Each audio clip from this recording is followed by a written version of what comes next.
تعالوا بقى نشوي اللحمة الضاني من غير شواية عشان الناس اللي بيبقى ما عندهاش شواية، وكمان مش هتسيبيها بالساعات في التتبيلة، هتطلع جامدة جدًا ومش هتاخدي فيها وقت خالص.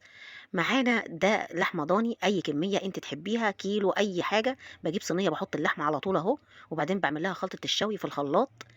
نُص كوباية مَيّة وطماطم على حسب ما أنتِ هتعملي الكمية اللي هتعمليها، وبصلاية كبيرة، وفلفل حامي ممكن تستغني عنه، وفلفل رومي فلفلاية واحدة، وعصير ليمونة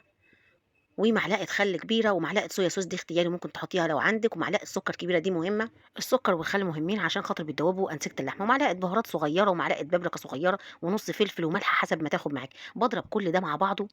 بس كده وباضيفه على اللحمة، وباحطها على النار،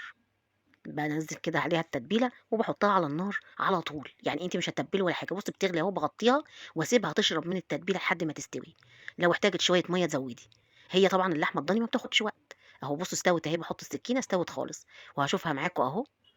عشان يعني تشوفوا إن هي استوت على طول، لإن اللحمة الضاني ما بتكمّلش، ده هي بتستوي كمان في الشوي، يعني على الشواية بتستوي، أهو استوت على طول، باخد اللحمة من الصينية، باشيل بقى التتبيلة اللي أنا كنت عاملاها دي لإنها دي فيها كل البهاريز بتاع اللحمة، طبعًا إحنا هناكلها، وباجيب الصينية عشان ما نوسخش مواعين كتير، بارُص فيها اللحمة وباحطها على الشواية في الفرن، على الشواية على طول، بُصّي احمرِت أهي وبعدين باقلبها على الناحية التانية باحمّرها على الناحية التانية وخلصت معانا اللحمة، باحُط بقى فحماية أنا مولّعة فحماية عشان خاطر تبقى مشوية بقى وريحة الفحم فيها، باحُط فحماية كده وباطفّيها بسمنة سايحة وباغطّيها تاخد طعم وريحة الفحم، زي ما أنتم شايفين. الفتة بقى هاعملها لكم الفيديو الجاي، يا رب يكون عجبِك.